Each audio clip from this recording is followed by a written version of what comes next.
क्या मिलेगा अब आपको वो बता देते हैं। बीजेपी को मुख्यमंत्री पद मिला है। जैसा कि हमने आपको बताया, देवेंद्र फडणवीस के नाम पर सहमति बन गई है।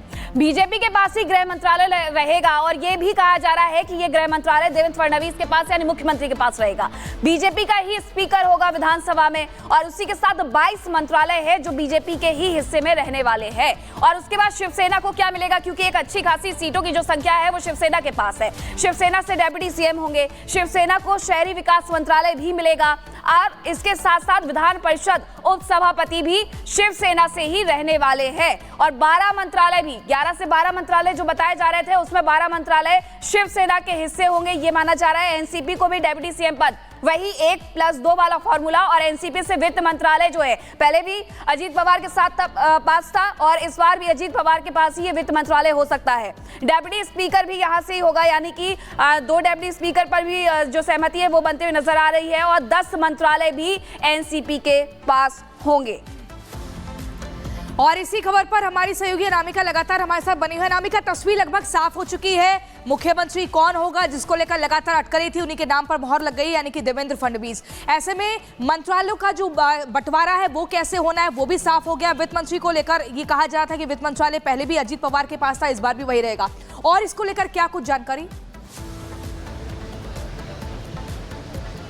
देखिए, मंत्रालयों को लेकर के भी अभी बहुत तस्वीर साफ नहीं हो पाई। अभी असमंजस है इसमें, क्योंकि एकनाथ शिंदे जो गुट है वो चाहता है कि जो गृह विभाग है वो उनके पास रहे, जो पीडब्ल्यूडी विभाग है वो उनके पास रहे, लेकिन गृह विभाग आमतौर पे मुख्यमंत्री के पास ही रहता है। ऐसे में देखना ये होगा कि फडणवीस को मुख्यमंत्री की कमान तो मिल गई है, लेकिन जो महत्वपूर्ण विभाग है जो कि अपने आप में काफी अहम होते हैं सरकार चलाने के लिए, वो विभाग किसके खाते में जाते हैं।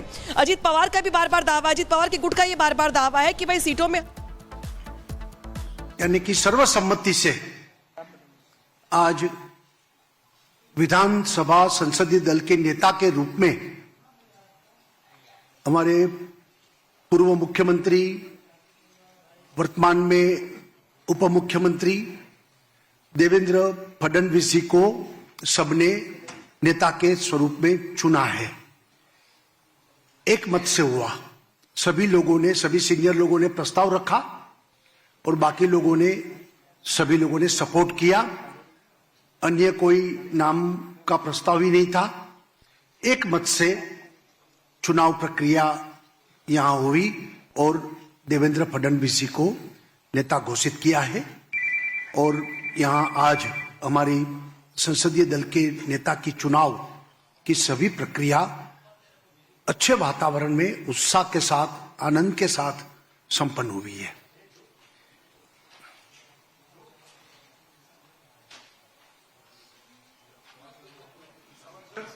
हाँ, बोलिए। नहीं, एक्चुअली हमारी पार्टी कलेक्टिव डिसीजन लेती है। कलेक्टिव डिसीजन में कभी कभी देर भी होता है। हमारे यहाँ कोई डिक्टेटरशिप नहीं है, तभी तो 1 2 3 4 हो जाता है। तो कलेक्टिव और गठबंधन का हमने जो चुनाव लड़ा, तो गठबंधन में सबको साथ चर्चा विचारणा करते हुए ये निर्णय हुआ है। तो थोड़ी देर लगी है, बाकी कोई प्रॉब्लम नहीं था। और हमारे साथ कोमल जुड़ी हुई है। कोमल का एक बार रुक कर लेते हैं। कोमल, देखिए, जिस तरीके से तीसरी बार सीएम बनने के लिए देवेंद्र फडणवीस का नाम फाइनल हो चुका है, लेकिन अभी भी चर्चा जो है वो पोर्टफोलियो पर हो रही है। बिल्कुल, देखिए, पोर्टफोलियो को लेकर के कहीं ना कहीं पेच फंसा हुआ है, लेकिन इस बीच पिछले 12 दिन से सीएम के चेहरे को लेकर के सस्पेंस था, लेकिन ये सस्पेंस जो है पूरी तरह से अब देखिए इस पर मुहर लग गई है। लेकिन बात अगर अब हम करें तो पोर्टफोलियो को लेकर के पेच फंसा हुआ है। कहीं ना कहीं देखिए गृह मंत्रालय को लेकर के जो सूत्र हमारे दावा कर रहे हैं कि गृह मंत्रालय को लेकर के भी कहीं ना कहीं बीच में जो है पेच फंसा हुआ था। जो एकनाथ शिंदे अपने गाँव गए थे, पैतृक गाँव गए थे, तो कहीं ना कहीं ये भी कहा जा रहा था कि एक नाराजगी है जिसकी वजह से अभी उन्हें सोचने का समय चाहिए। हालांकि उन्होंने प्रेस कॉन्फ्रेंस करके पूरी तरह से साफ तो कर दिया था, लेकिन अगर उनके गुट के नेताओं की बात करें, विधायकों की बात करें, तो होम मिनिस्ट्री को लेकर के कहीं ना कहीं उनकी तरफ से एक बयान सामने ज़रूर आता है कि होम मिनिस्ट्री का पोर्टफोलियो जो है वो चाहते हैं, ऐसा सूत्र भी हमारे दावा कर रहे हैं। ठीक है कोमल, महत्वपूर्ण जानकारी आप दे रही हैं, आपके पास वापस लौटेंगे, लेकिन इसी बीच अपने दर्शकों को एक वो प्रतिक्रिया सुनवा देते हैं देवेंद्र फडणवीस की, जो सोशल मीडिया पर लगातार वायरल हो रही है। विधानसभा में उन्होंने कहा था कि लौट कर आएंगे और साथ ही एक शायरी भी उन्होंने गुनगुनाई थी और उसके जरिए बताया था कि दमदार तरीके से वापसी करेंगे। जरा आपको वो सुनवाते हैं। देख मेरे किनारे पर घर मत बसा लेना, मेरा पानी उतरता देख मेरे किनारे पर घर मत बसा लेना, मैं समंदर हूं लौट कर वापिस आऊंगा। मेरा पानी उतरता देख मेरे किनारे पर घर मत बसा लेना, मेरा पानी उतरता देख मेरे किनारे पर घर मत बसा लेना, मैं समंदर हूं लौट कर वापिस आऊंगा।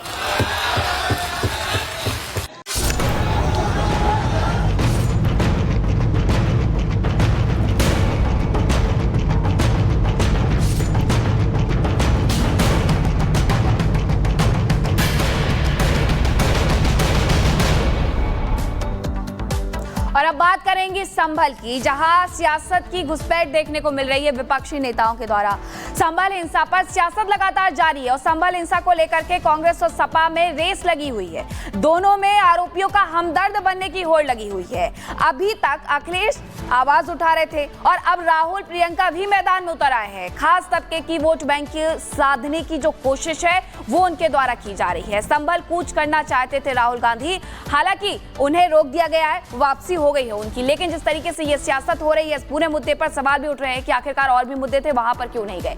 अब बड़ी जानकारी आपको देते हैं। संभल कूच नहीं कर पाए हैं राहुल गांधी, संभल जाने से उन्हें रोक दिया गया है। राहुल गांधी और प्रियंका वापस लौट गए हैं, दोनों को गाजीपुर बॉर्डर पर रोका गया है। तो ये तस्वीरें भी आपको दिखा रहे हैं कि उनके जो पूरा काफिला था वहां पहुंचने की वजह से अच्छा खासा जाम भी लग गया था। दिल्ली से लेकर के जो लोग उत्तर प्रदेश में प्रवेश करना चाहते हैं उनके लिए भी आज कहीं ना कहीं मुश्किलें पैदा हुई हैं। राहुल गांधी और प्रियंका गांधी से हालांकि गुजारिश भी की गई थी मुरादाबाद के डीएम के द्वारा कि आप 10 तारीख तक ना आए, 10 तारीख तक पाबंदी लगी हुई है, अभी माहौल खराब हो सकता है, माहौल में शांति है। और इसे लेकर के 4 जिलों के डीएम को भी चिट्ठी लिखी गई थी कि अपने ही जिले में राहुल गांधी को रोकने का प्रयास किया जाए, और वही हुआ। जगह जगह पर बैरिकेडिंग की गई थी और बैरिकेडिंग करने के बाद राहुल गांधी को रोका गया। गाजीपुर बॉर्डर पर राहुल गांधी के साथ प्रियंका गांधी वाड्रा भी मौजूद थी। और वही केंद्रीय मंत्री गिरिराज सिंह ने भी अपनी प्रतिक्रिया इस पूरे मामले को लेकर के दी है कि आखिर राहुल गांधी किस तरीके से जो सियासी यहाँ पर घुसपैठ की कोशिशें हो रही है उस पर यहाँ पर गिरिराज सिंह ने क्या कुछ कहा, सुनवा देते हैं।